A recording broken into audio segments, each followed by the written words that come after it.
Olá, minhas amigas, sejam todas vocês muito bem-vindas. As jovens, as mamães, as senhoras, as vovós, é um prazer ter vocês aqui no canal. Dirijo-me especialmente às mulheres, porque esta semana comemoramos o Dia Internacional da Mulher. E que o nosso Senhor Jesus Cristo seja o cabeça de todos nós, tanto dos homens como das mulheres, que possamos todos nos render aos pés de Jesus. Estamos aqui na reta final da nossa lição sobre Isaías, é a lição de número 11, que tem por título um tema que combina muito bem com o Dia Internacional da Mulher, o amor em ação. Antes de prosseguir, eu gostaria de pedir encarecidamente a misericórdia, pedir a compreensão de todos vocês, porque nós temos uma vida muito corrida e às vezes ela fica ainda mais corrida, Ficamos muito atarefados e às vezes limitados. É meu trabalho, eu trabalho na igreja, às vezes questões extras que surgem no lar, na igreja. Eu e a Fernanda temos 3 crianças, Vocês só viram 2 em um vídeo, temos mais uma menorzinha de 2 anos. E tudo isso dá trabalho e às vezes não conseguimos gravar a lição a tempo. Eu não estou conseguindo responder aos comentários, mas tenha certeza, eu leio todos os comentários. Então eu peço, pode comentar, pode apertar o botão gostei, pode compartilhar o vídeo e, por favor, se inscrever. Nós lemos todos os comentários, mas eu estou tão atarefado que eu não estou conseguindo gravar a lição a tempo. Mas eu li ali os comentários, não deu tempo de responder. E orem por nós, orem para o canal. Às vezes eu penso assim, eu já estou atrasado, daqui a pouco eu tenho que gravar a próxima lição, acho que eu não vou nem gravar dessa lição. Mas eu penso, eu não posso deixar os nossos amigos, os nossos inscritos sem um vídeo semanal. Então aqui estamos e que seja o que Deus quiser. Lição 11, o amor em ação. Aqui conta uma história muito bonita de um líder da Ku Klux Klan, que é um grupo racial de supremacistas e que ameaçava uma família de judeus. E os judeus, em vez de entrar na justiça, de serem vingativos, vamos também ameaçar, eles falaram assim, vamos entornar fogo nessas pessoas. É isso que os judeus fizeram? É justamente isso. Tiago, mas que negócio de entornar fogo? Jesus não disse que quando fazemos o bem ao nosso inimigo, é como derramar brasas vivas sobre a sua cabeça, não está assim escrito lá na Bíblia? Então eles fizeram o bem àquela pessoa que os ameaçava. E a Bíblia diz que isso é como, essa é a grande vingança. Você rebate o ódio com amor. Essa é a grande vingança. E isso surpreendeu aquele líder e ele até pensou em se tornar um judeu no final das contas. E a lição vai trabalhar o capítulo de Isaías 55 e o capítulo de Isaías 58. Aqui em Isaías 55 nós vamos ler os versos 1 a 7. Todos vós os que tendes sede, vinde às águas, e vós que não tendes dinheiro, vinde comprar e comer. Sim, vinde e comprai sem dinheiro e sem preço, vinho e leite. E aí vem a perguntinha número 1. Se as pessoas vinham comprar sem dinheiro, qual é a contradição aqui? Justamente essa, Se você não tem dinheiro, você não compra. E se não é para comprar, não precisa de dinheiro, é doado. Então, a ideia aqui demonstra ao mesmo tempo a incapacidade das pessoas, mas a necessidade delas se movimentarem, que não é uma distribuição de cestas básicas e de água mineral na casa das pessoas. Deus podia fazer assim, fique em casa, vamos distribuir cestas básicas e água mineral. Não, ele falou assim, olha, vocês não têm dinheiro, não é? Mas vinde.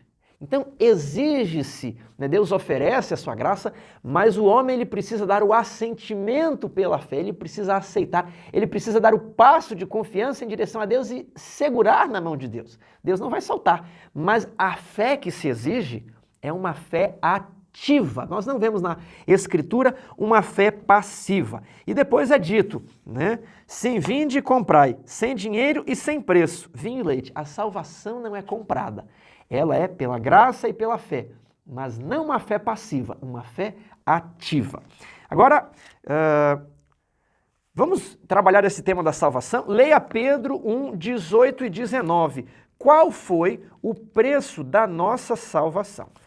Primeira carta de Pedro, capítulo 1, verso 18 e 19. Sabendo que não foi mediante coisas corruptíveis, como prata, o ouro, que fostes resgatados do vosso fútil procedimento, que vossos pais vos legaram, mas pelo precioso sangue, como de cordeiro sem defeito e sem mácula. O sangue de Cristo. Não é um sangue que você encontra em qualquer lugar. Não dá para você caçar esse animal, mesmo nos lugares mais remotos da terra. Não é um animal qualquer, é o cordeiro sem mácula. É o Filho de Deus, é o sangue de Deus. Na mitologia, você encontra diversas vezes os heróis precisando, pegar as penas de uma ave rara ou um instrumento sagrado de um deus, mas é algo muito difícil para demonstrar a escassez daquele bem. Aqui, a Bíblia trata como o sangue de Deus. Deus sangra e já começa com esse contraste. Então fomos resgatados do sangue de Deus. Resgatados do quê? E aqui eu acho interessante. Do vosso fútil procedimento. Aquele universo enorme com milhões e milhões de estrelas, de galáxias e tantas coisas profundas para fazer. E nós, às vezes, gastando o nosso tempo em questões bobas, fúteis, A guerra acontecendo, os tiros indo para todos os lados aqui nesse grande conflito, os homens entrincheirados, e às vezes nós estamos ali brincando de bonecas, brincando de carrinho no meio da guerra. Então nós temos que nos atentar para o grande conflito entre nós e abandonarmos o nosso fútil procedimento. Às vezes vendo coisinhas na televisão, vendo showzinhos bobos, vendo historinhas imaginárias, vendo joguinhos no celular, no computador. Deus nos resgatou do nosso fútil procedimento, que nós possamos viver à altura de quem custou o sangue de Deus, que é um sangue preciosíssimo. Deus sangra, Ele sangrou para que pudesse resgatar eu e você. Agora, como a abordagem de Isaías em relação à salvação se compara à abordagem do Novo Testamento? E ele citou Efésios 2, verso 8 e 9. Porque pela graça sois salvos, mediante a fé. E isto não vem de vós, é dom de Deus, não de obras, para que ninguém se glorie. Então nós somos salvos pela graça. Agora, é sempre importante falar para você não confundir o sistema metodista, wesleyano, arminiano, com o sistema reformado, calvinista, luterano. São dois sistemas de salvação. Um é monergista, Deus faz tudo, o homem não faz nada. Esse é o sistema reformado, luterano, calvinista. O outro sistema, ele é sinergista, ou seja, há uma cooperação entre Deus e o homem. É o que eu falei da fé ativa, tudo bem? Então, existe a salvação, é pela graça. Existe também a santificação, é pela graça. Muitas pessoas, às vezes, nutrem a ideia, a salvação é pela graça, eu estou aqui no meu sofá, eu creio em Deus, e eu, quando for natural no meu coração, eu vou cumprir a lei. E aí eu pergunto para você, já tendo aqui em mente os próximos versos que vamos ler, se nós ficarmos sentados ali no nosso sofá, esperando Deus colocar no nosso coração, quando será natural entrar na casa de pessoas pobres, quando será natural sair no sábado à tarde no sol quente para dar um estudo bíblico, quando será natural sacrificarmos o nosso domingo para alimentarmos os pobres, ou a nossa noite para levar um sopão debaixo do viaduto, ou para você ir a lugares difíceis, subir comunidades no morro, se arriscar. Quando é que isso vai ser natural? Exige-se o esforço.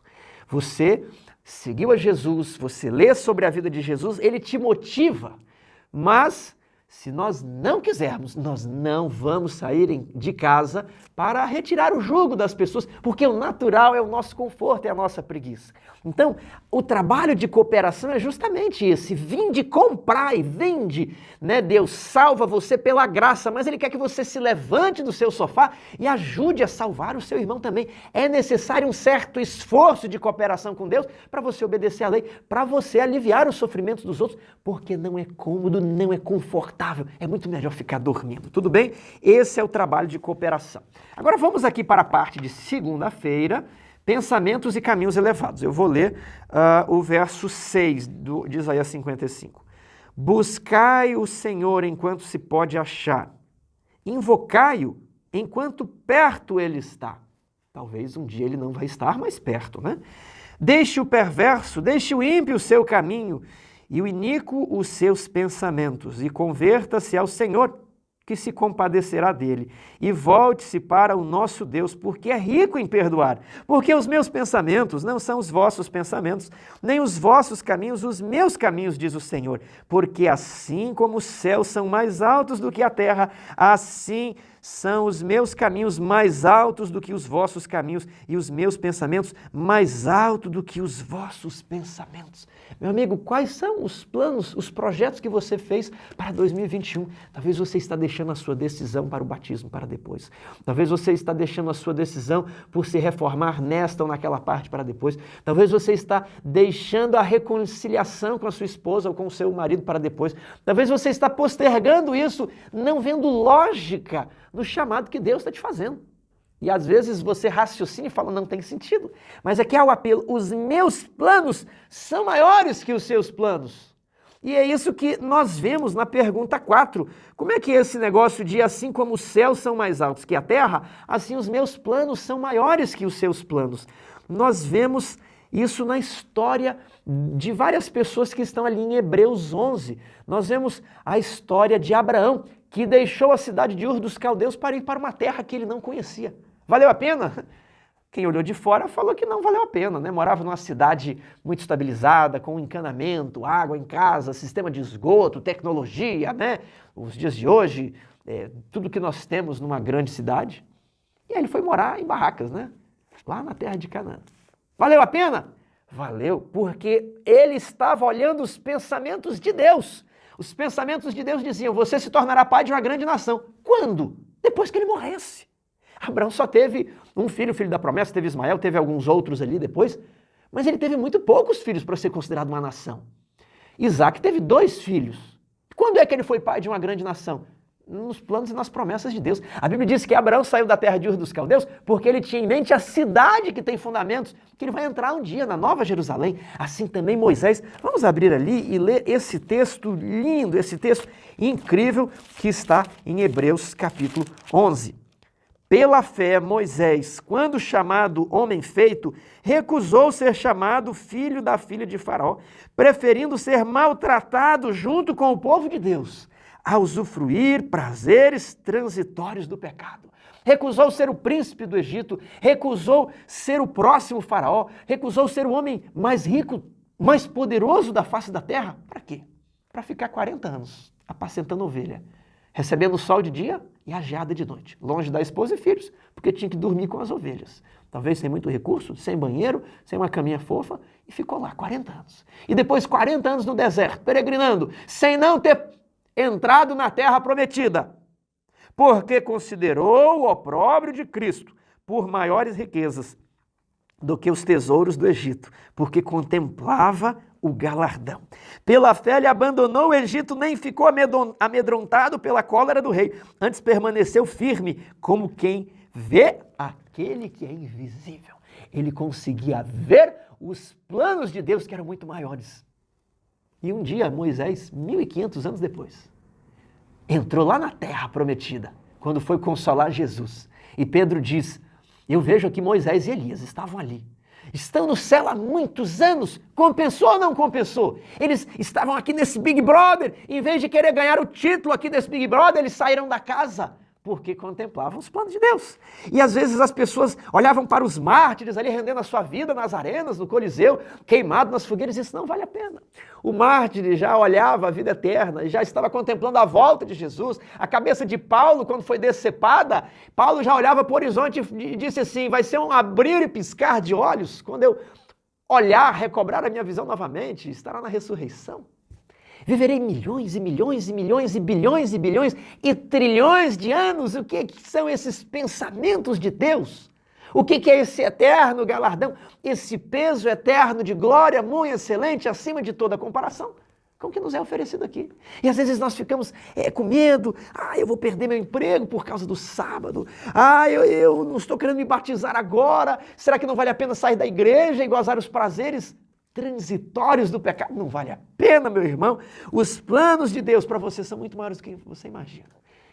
Eu não tenho tempo de contar, mas o que tudo eu vi que Deus foi fazendo na minha vida que eu não imaginava. Eu simplesmente não imaginava. Mas eu li uma vez no Espírito de Profecia de que aquelas pessoas que se rendem a Deus, Deus vai os colocar em alturas, em lugares que eles nunca antes sonharam. Como José, que foi fiel lá no Egito várias e várias vezes, até que da cadeia ele saiu para ser governador do Egito. Agora, O que você precisa fazer? Você precisa ter uma fé ativa. Veja ali em Hebreus capítulo 11, o que eu gostaria de mostrar para você, já que nós estamos falando de fé e salvação, né? A fé é a certeza, né? E aí ele começa a dar vários exemplos de fé. Pela fé, Abel creu? Não, Abel ofereceu, ele fez algo. Enoque, pela fé foi transladado sem ver a morte, porque ele andou com Deus. Estou pulando aqui, ó. Pela fé, Noé, devidamente instruído, aparelhou uma arca. É um verbo, é uma ação, é um fazer. Pela fé, Abraão, quando chamado, obedeceu.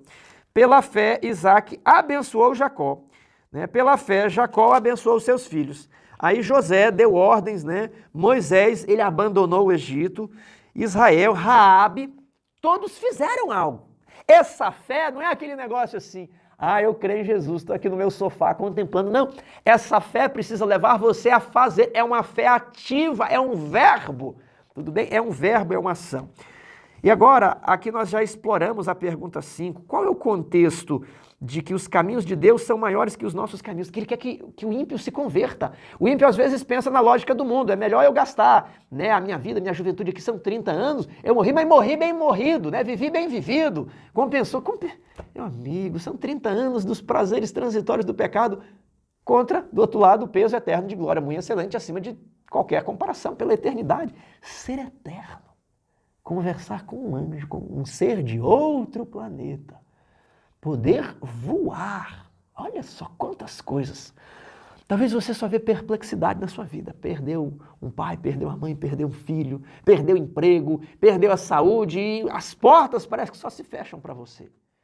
Eu quero que você se lembre de um texto que diz assim: quando nós entrarmos na nova terra, todas as perplexidades serão esclarecidas. Onde antes se via apenas escuridão e confusão, notar-se-á um propósito claro e definido. Quando nós pudermos olhar a nossa vida de cima como Deus olha, nós escolheríamos os mesmos caminhos que Deus escolheu para nós, que nós poderemos entender o pensamento de Deus. Ele tem pensamentos para nós de bem e não pensamentos de mal. Vamos entrar em Isaías 58? Isaías 58 foi o primeiro capítulo que eu memorizei na Bíblia. Aliás, vou falar que eu decorei que ele não está tão bem memorizado. Eu sei cada verso, mas eu perdi a fluência do fraseado. Mas vamos ler aqui desde o início. Clama a plenos pulmões, não te detenhas, ergue a tua voz como a trombeta e anuncia ao meu povo a sua transgressão e à casa de Jacó os seus pecados. Então aqui, pastor, ancião, pregador, é para pregar com amor, com cuidado, com sensibilidade, mas não é só amor, aceitação e perdão. Essas mensagens devem ser pregadas, mas aqui também é para anunciar ao povo de Deus os seus pecados. Mesmo neste estado, ainda me procuram dia a dia. Tem prazer em saber os meus caminhos, como o povo que pratica justiça e não deixa o direito do seu Deus. Perguntam-me pelos direitos da justiça. Tem prazer em se chegar a Deus dizendo: por que jejuamos nós e tu não te atentas para isso? Por que afligimos as nossas almas e tu não levas em conta? Qual que é o problema? O problema é que está lá no capítulo 1 de Isaías, o ritualismo podre. Quem requereu comparecerdes perante mim? Eis que os vossos sacrifícios, as vossas luas novas, os vossos sábados, olha a questão do sábado, lá no capítulo 1 de Isaías, qualquer coisa você volte na lição 1, leia o capítulo 1 de Isaías, isso aqui, ele está trazendo os problemas do capítulo 1 de Isaías, eis que os vossos sábados me são pesados, eu sofro ouvindo esse ritualismo aqui. Olha só. Eis que no dia em que jejuais, cuidai dos vossos próprios interesses e exigis que se faça todo o vosso trabalho. O autor aqui, ele entende que isso aqui é o dia da expiação. Eu não vejo muitos elementos para identificar isso aqui como um dia da expiação, porque os judeus tinham a prática de jejuar 1, 2 ou 3 dias por semana. E havia aquela competição, quem jejuava mais, quem era mais santo, Quem tinha as borlas das suas vestes mais longas, quem tinha o aparato mais bonito, quem tinha o ritual mais bonito, quem dava mais dinheiro para o templo e mostrava, quem tinha o cheque, quem tinha aquele negócio para impressionar, era uma competição religiosa.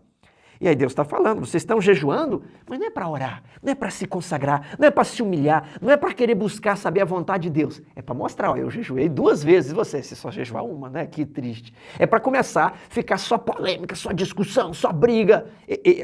Eis que no dia em que jejuais, vocês não estão jejuando, vocês estão na aparência jejuando, mas cuidando dos vossos próprios interesses, exigindo que se faça todo o vosso trabalho. Eis que jejuais para contendas e rixas e para ferirdes com o punho iníquo. Jejuando assim como hoje, não se fará ouvir a vossa voz do alto. E às vezes nós perguntamos, nós estamos indo no culto de quarta-feira, orando, jejuando, pedindo oração no Facebook, no WhatsApp, e parece que os céus estão fechados. Por que Deus não atende? Há várias hipóteses, talvez ele está dizendo espere, mas existe a hipótese, será que nós não temos pecados que estão nos separando de Deus? E por isso ele não pode ouvir as nossas orações, porque as nossas mãos estão cheias de pecado, de iniquidade, eu estou repetindo aqui Isaías 59, verso 1, 2 e 3. Os nossos lábios estão com pecados? Será que não está a falta da nossa parte? Isso não deixa Deus ouvir as nossas orações? Olha só, seria este o jejum que escolhi, que o homem um dia aflige a sua alma, incline a sua cabeça como o junco e estenda debaixo de si pano de saco e cinza? Chamaria tu a isto jejum e dia aceitável ao Senhor? Aqui realmente nós temos a ideia de alguns dias onde o jejum era obrigatório, como no dia da expiação. Agora, qual que era o propósito? O propósito é cumprir o ritual, o propósito é simplesmente fazer o jejum pelo jejum, ir à igreja por ir à igreja, ou ou isso é apenas um meio e você faz o jejum para um outro fim? O que eles estavam jejuando é simplesmente para bater, para cumprir tabela, para cumprir o ritual, né? Porventura não é este, verso 6, o jejum que escolhi, que soltes as ligaduras da impiedade, desfaça as ataduras da servidão, deixes livres os oprimidos e despedaces todo o jugo. Porventura não é também que repartas o teu pão com o faminto e recolhas em casas os pobres e desabrigados e se vires o nu ou cubras e não te esconda do teu semelhante? O texto aqui não está dizendo que não deve se fazer jejum, mas em vez de você ficar na competição religiosa, né, ficou 3 dias jejuando todas as semanas, você quase não consegue trabalhar. Não seria melhor você trabalhar, jejua um dia só por semana, junta um dinheiro e ajuda as outras pessoas? Não seria, em vez de você ficar só na competição religiosa, gastar um tempo também para ajudar os fracos? Você está entendendo que a questão não é que o ritual é proibido, mas o ritual não é um fim em si mesmo. Se você fizer isso, aí a sua oração vai ser ouvida. Então romperá a tua luz como a alva, e a tua cura brotará sem detença. A tua justiça irá diante de ti, e a glória do Senhor será a tua retaguarda. Ou seja, você será intocável. Ninguém pode encostar a mão em você, ninguém pode fazer nada com você.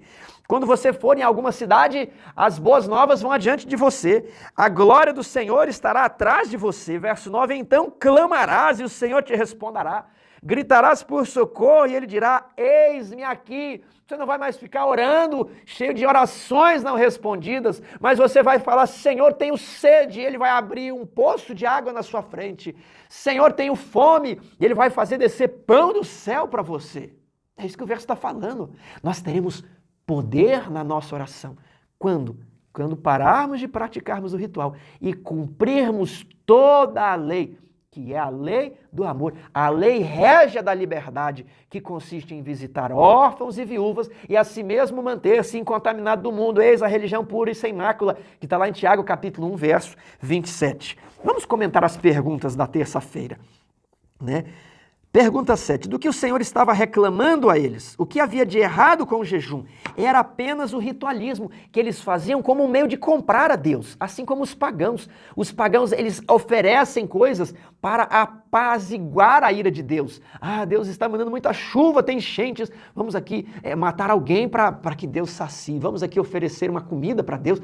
Não é isso que Deus quer com o jejum, você não está oferecendo nada para Deus, Deus não precisa de nada. O jejum é para mudar a nossa mente, para que a nossa mente também esteja aberta para ouvir a vontade de Deus. E às vezes a oração também move o braço do Todo-Poderoso. A oração é a chave nas mãos da fé para mover o braço do Todo-Poderoso. Então clamarás e o Senhor te responderá. Mas talvez existem coisas que estão impedindo do braço do Senhor se mover. E talvez seja o nosso ritualismo. Então, o que eu destaco aqui? Pergunta 8. Uma das lições cruciais desse texto é mostrar a diferença entre o ser meramente religioso e o ser meramente seguidor de Cristo. Tudo bem? E eu vou ler aqui a pergunta 9 e agora eu vou entrar aqui na quarta-feira, tudo bem? Eu quero juntar esses 2 dias. O que Deus considera verdadeiros atos de abnegação? Né? Qual é o princípio a ser visto por trás desses atos? Como essas ações abrangem a religião verdadeira?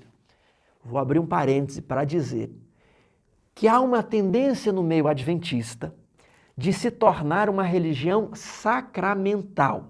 Tiago, o que é uma religião sacramental? Ou melhor, o que é um sacramento? O sacramento é um ato sagrado, é geralmente um ritual. Durante a Idade Média, chegou-se no Ocidente, na Igreja Romana, a conta de 7 sacramentos. E esses sacramentos seriam, o batismo, a confirmação, o casamento, o sacerdócio, a missa, preste atenção, a penitência, a indulgência, a contemplação de relíquias e o batismo, você entra e participa da igreja. Então, esses eram sacramentos da Idade Média e são sacramentos presentes na igreja Católica Romana. Tiago, na Igreja Adventista existem sacramentos? Também existem, assim, 3. Apesar de não adotarmos este nome, a ideia é que existem 3 sacramentos. Quais são os sacramentos na Igreja Adventista? Batismo, lava-pés e Santa Ceia. Agora, qual é a diferença dos sacramentos na Igreja Católica e dos sacramentos na Igreja Adventista?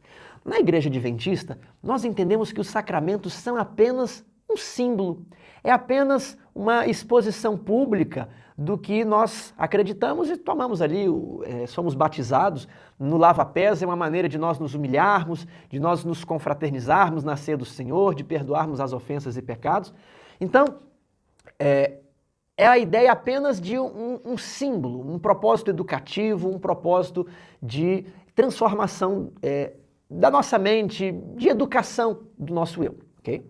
Agora, os sacramentos na Igreja Católica, eles têm outra natureza. Eles são chamados de meios da graça, ou seja, Deus fornece a graça, contanto que você pratique os sacramentos. Então, você só é salvo por meio da igreja e dentro da igreja, porque a igreja é o conduto por onde a graça passa. Uma vez na igreja e praticando os sacramentos, salvo. Fora da igreja não há salvação. Então, é por meio dos sacramentos que a graça é infundida. Então, você pratica os sacramentos para receber a graça. Então, essa é a diferença. Agora, quando eu digo que há um perigo de nós, como adventistas em geral, pelo menos no Brasil, onde convivo mais e conheço várias igrejas, é de estarmos nos tornando uma religião sacramental ao estilo romano. Como assim eu explico? Nós professamos guardar a lei, guardar os princípios de saúde, mas vejam só. Nós, às vezes, elegemos alguns pontos como aqueles que você tem que fazer e fazendo aquilo você está tranquilo. Não comer carne de porco, guardar o sábado, devolver o dízimo, ir ao culto de quarta-feira e, ok, você é um excelente adventista, tudo bem? Você recebe um cargo, se esforça ali, passa a lição e nós passamos a confiar nessas obras, nesses rituais. Tiago, eu não estou entendendo ainda, eu estou falando bem devagar aqui para nós compreendermos o que eu quero dizer. Eu vou exemplificar. Nós não comemos carne de porco por um princípio de saúde, não é mesmo? Agora, existem vários princípios de saúde. E aí você só ficou do não comer carne de porco e nunca mais quis também melhorar nos seus princípios de saúde, implementar outras práticas de reforma. Existem várias, nós temos vários livros de saúde, talvez eu não quero nem ler esses livros, eu já estou satisfeito em não comer a carne de porco. Mas aí come várias outras coisas que também fazem mal, coisas que inclusive são proibidas pela Bíblia, como o sangue nas carnes limpas. Veja só como é que começa a ficar contraditório. Ah, mas nós guardamos o sábado e nos orgulhamos do sábado, etc., que é o tempo do Senhor, o dia santo. E aí na semana nós não tiramos o tempo para Deus. Tiramos o tempo apenas no sábado, mas na semana usamos as 24, às vezes 25 horas para o nosso serviço, o nosso trabalho, os nossos estudos e vivemos para nós. Então esse sábado ele passa a ser um ritual que eu vou na igreja. Eu sou não adventista do 7º dia, mas o adventista no 7º dia. Durante a semana eu sou uma pessoa comum, eu vivo como um pagão, eu não perdoo, eu falo mal, Eu estou na prática da fofoca, de não respeitar as autoridades, de ser uma pessoa, né, revoltosa, de não ter aquele caráter de Cristo, de cordeiro, de ovelha. Eu guardo mágoa, eu faço política, eu combino indicação para comissão de nomeações, eu combino cargos, eu formo partidos nas assembleias quadrienais, eu faço política, o que é extremamente proibido. Então, nós às vezes professamos guardar ali, não comer a carne de porco, guardar o sábado, devolvemos os nossos dízimos, mas muitas pessoas vivem apenas nessa casca, nesse exterior, violando todos os outros princípios da lei. E eu destaco aqui o dever do perdão, o dever da reconciliação, o dever de não falar mal, o dever de não combinar as coisas na comissão da igreja, de deixar o Espírito Santo agir. Queridos irmãos, será que não estamos incorrendo nesse ritualismo, professando aguardar a volta de Jesus, mas vivendo como se ele nunca fosse voltar? A Bíblia diz: louco, esta noite pedirão a tua alma. E o que tens preparado em depósito? Você está visitando o encarcerado, está visitando a viúva, o órfão, o nu, está cobrindo, está vestindo. Irmãos, eu fico pensando, desde que memorizei esse texto, eu fico pensando se eu estou vivendo à altura dessas exigências aqui. Isso é algo pessoal, sabe por quê? Porque o outro perigo é você fazer a competição de quão caridoso você é. Você começa a fazer a competição de quantas pessoas você visita, você então começa a demonstrar quanto você ajuda, quanto de esmola você dá. Aí nós caímos no mesmo problema que é condenado ali em cima. Queridos irmãos, temos de tomar cuidado para não viver um adventismo com base apenas nesses sacramentos e disser assim: olha, eu não como carne de porco, guardo o sábado e vou ao culto na quarta-feira e estou salvo. Isso aqui é a salvação pelas obras, nitidamente, salvação pelas obras. Às vezes, muitos pais estão preocupados, não que o filho esteja com Jesus, mas que o filho esteja na igreja. Enquanto estão na igreja, tudo bem. Pode não fazer o culto, não ler a Bíblia, pode ver as coisas mais absurdas dentro do quarto, andar com má companhia, pode ir para a igreja e fazer a missa do corpo presente, mas está na igreja. E aí a pessoa sai, né? E o trabalho não é aquele trabalho, vamos estudar a Bíblia, você não gosta de fazer um estudo bíblico, né? Não, vamos voltar para a igreja. E muitas vezes a nossa abordagem é assim: vamos voltar para a igreja, sendo que a pessoa precisa se voltar a Cristo. E o dia que ela se voltar a Cristo, automaticamente ela tem vontade de ir para a igreja, porque Cristo está na igreja, ou deveria estar. Então nós ficamos como adventistas guardadores dos 10 mandamentos, mas queremos guardar apenas os 10 mandamentos. Vocês já perceberam que o Novo Testamento não fala nos 10 mandamentos? João não fala assim: aquele que me ama guarda os 10 mandamentos. Quando era criança eu falava assim: mas eu queria que guardasse os 10, que muita gente fala que só existem 2, né? A ideia é que é uma tendência de querer reduzir a lei de Deus. Você tem 10 mandamentos escritos, mas o que diz o Salmo 119? Toda perfeição tem seu limite, mas o teu mandamento é ilimitado. João diz que aquele que me ama guarda os meus mandamentos, porque não são apenas 10, são dezenas, centenas, milhares de mandamentos. E o salmista diz: medito de dia e de noite na tua lei, o meu prazer está em meditar na tua lei, nela medito de dia e de noite. Vocês estão entendendo? E às vezes nós queremos guardar, mas só os 10 e guardar só aquilo que está na letra. Não perdoamos, nos iramos, nos magoamos, armamos, tentamos executar a vingança sobre o nosso próximo. Se nós praticarmos essas obras, nós não vamos ao céu. Nós teremos o mesmo destino dessas pessoas aqui. Porque a religião pura e sem mácula é esta: visitar órfãos e viúvas, atendê-lo em suas necessidades e a si mesmo manter-se incontaminado do mundo. Chame as pessoas para elas voltarem para a igreja, sim, mas para elas voltarem também para Jesus. E primeiro, para amarem a Bíblia, amarem a oração, voltar para a igreja será um resultado. Tudo bem? Vamos continuar aqui a nossa leitura, entrando... Aliás, eu gostaria de ler a parte de sexta-feira. Ninguém pode exercitar verdadeira beneficência sem abnegação. Unicamente por uma vida de simplicidade, de renúncia e estrita economia, nos é possível realizar a obra, a nós designada como representante de Cristo. E aqui eu vou fazer um parênteses.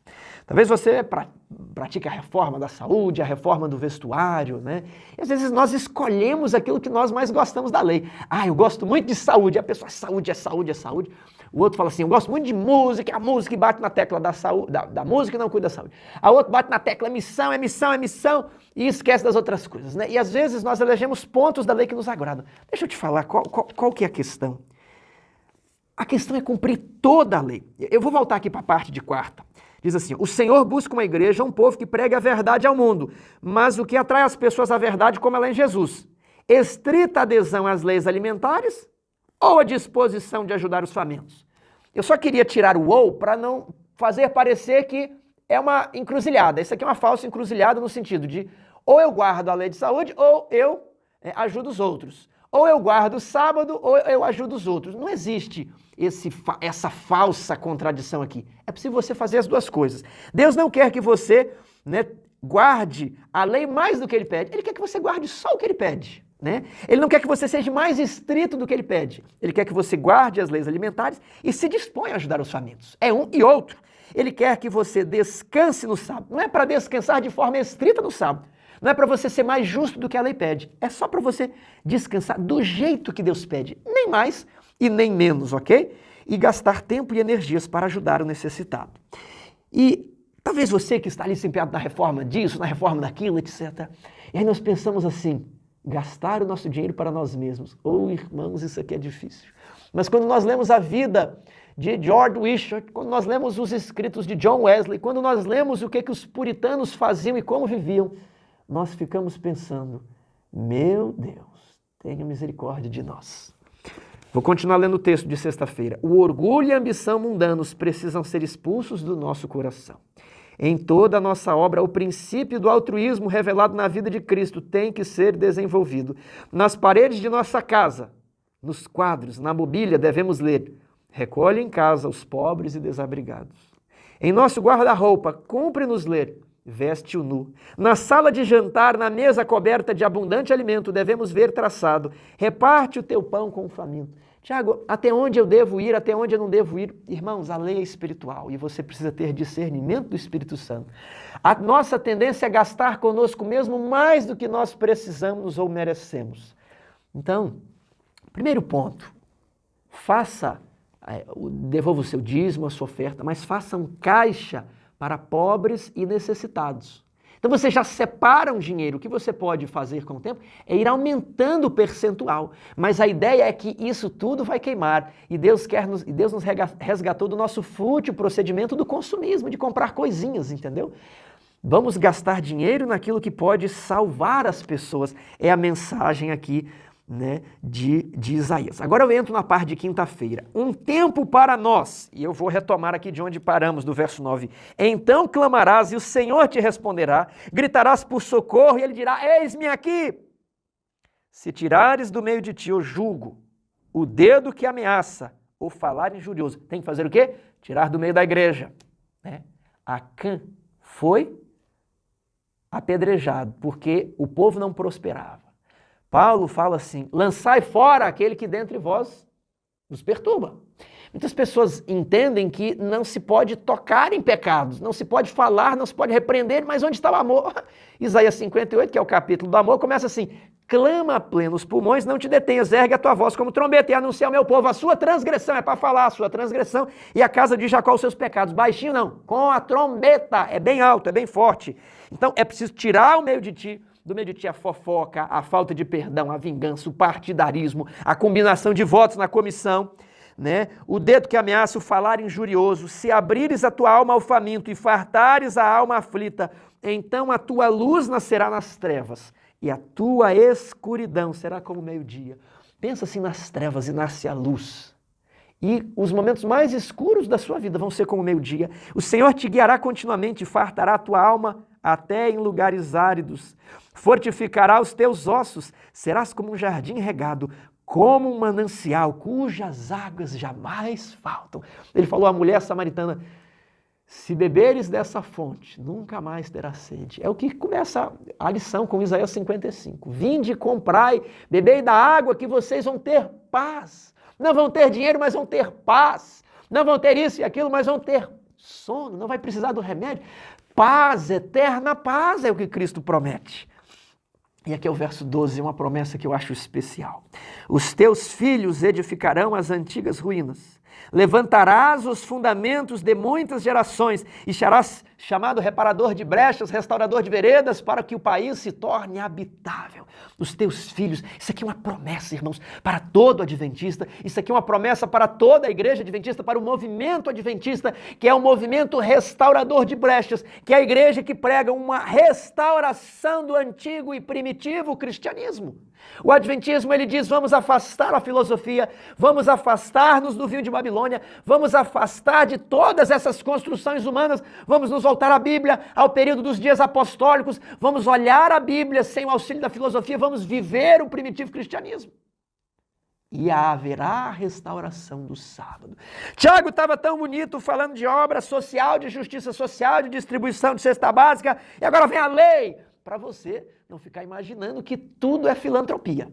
Aqui vem um aviso para dizer assim, é para guardar a lei, e a lei leva você a praticar a missão, porque dentro da lei está a missão, ide a todo mundo, ensinando, pregando, ajudando, salvando.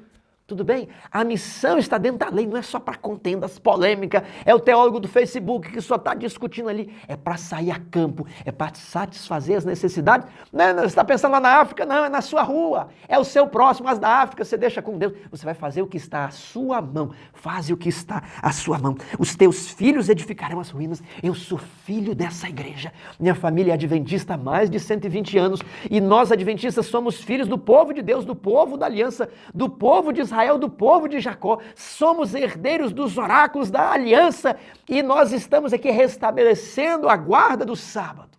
E quando falo os teus filhos, eu penso em mim porque eu sou fruto desse movimento, eu sou filho dessa igreja, eu fui criado nessa igreja, os teus filhos edificarão as antigas ruínas, isso é uma promessa para mim e para você.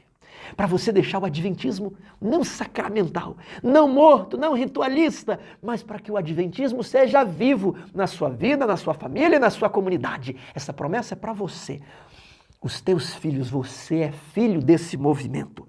Você vai levantar os fundamentos de muitas gerações e serás chamado reparador de brecha, das brechas que fizeram na lei de Deus. E da maneira falsa que o cristianismo tem sido apresentado para muitos que estão em sofrimento e até deixaram de acreditar em Deus, para que o país se torne um lugar habitável para o órfão, para a viúva e para o estrangeiro. Se desviardes o teu pé de profanar o sábado e de cuidar dos teus próprios interesses no meu santo dia, mas se chamares ao sábado deleitoso e santo dia do Senhor, do jeito que é para ser mesmo, não é para ficar fazendo mais estrito, menos estrito, é para guardar o sábado, honrando, não seguindo os teus caminhos, não fazendo planos para o que você vai fazer no sábado à noite, não marcando coisas do seu interesse no dia da semana, não pretendendo fazer a tua vontade, não falando palavras vãs, não falando assuntos corriqueiros do dia a dia. Então te deleitarás no Senhor. Eu te farei cavalgar sobre os altos da terra. Você não ficará abandonado. Eu te farei cavalgar sobre os lugares mais altos, porque o povo de Deus é para ser cabeça e não é para ser cauda. O povo de Deus deve emprestar a muita gente e não tomar emprestado. Isso está lá no Pentateuco. Te sustentarei com a herança do teu pai Jacó, porque a boca do Senhor o disse. Quando Jacó voltava para Canaã, Esaú talvez pensou que ele viesse reclamar a herança, mas o que Jacó falou? Eu já sou muito rico. Qual foi a herança de Jacó? Jacó não teve, teoricamente, parte na herança. Jacó recebeu a herança do Senhor no seu exílio. Agora, a herança mais importante de Jacó é a bênção. A herança mais importante que Jacó recebe é ser agora o líder espiritual da família, da qual procederia o Messias. Meu querido amigo, talvez como Jacó você está ali buscando ritualismo, você está contente por estar na igreja, mas não porque ama a Cristo, mas é porque os amigos estão na igreja. Você está convidando o seu filho, o seu pai para vir à igreja, mas não para vir a Cristo, apenas para estar ali o nome na igreja, frequentando.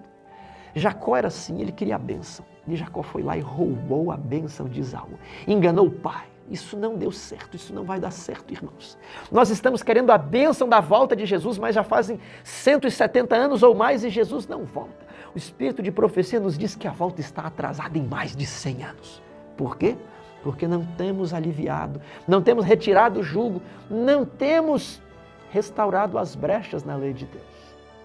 Temos gostado tanto deste mundo, temos estado tão satisfeitos com os rituais, não estamos vivendo à altura para orar e o Senhor vai rasgar os céus e nos responder na nossa frente. Jacó fugiu, mas Deus não abandonou, ele tem um sonho em Betel. Deus falou, serei contigo. E quando ele está voltando, o anjo aparece para Jacó. E Jacó luta a noite inteira com o anjo, pensando que é Esaú, pensando que é alguém que quer tomar a bênção que Jacó achou ter conseguido. Então o anjo toca na coxa de Jacó e Jacó entende, eu não posso fazer nada. Mas ele lutou, fé ativa.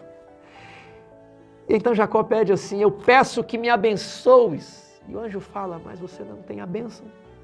Você já não foi abençoado por seu pai há 20 anos atrás. Jacó já tinha se arrependido, já tinha pedido perdão. Mas Jacó sentiu o peso da bênção roubada. Jacó sentiu o peso de ter uma bênção só do ritual, só do exterior. Jacó pede a bênção, mas o anjo pergunta, a mesma pergunta do pai. Qual é o teu nome? Jacó podia... E a mente de Jacó voltou no tempo. Ele viu ali a tenda, ele viu o creptar das brasas, ele sentiu o cheiro da comida. E ele ouviu o pai perguntando, és você mesmo, Jacó? Ele falou, eu sou. Jacó poderia continuar dizendo que ele era Esaú e ficar com a bênção roubada.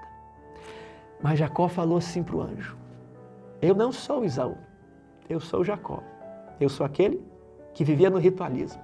Eu sou aquele adventista que vinha para o sábado só para mostrar a roupa, para mostrar o carro.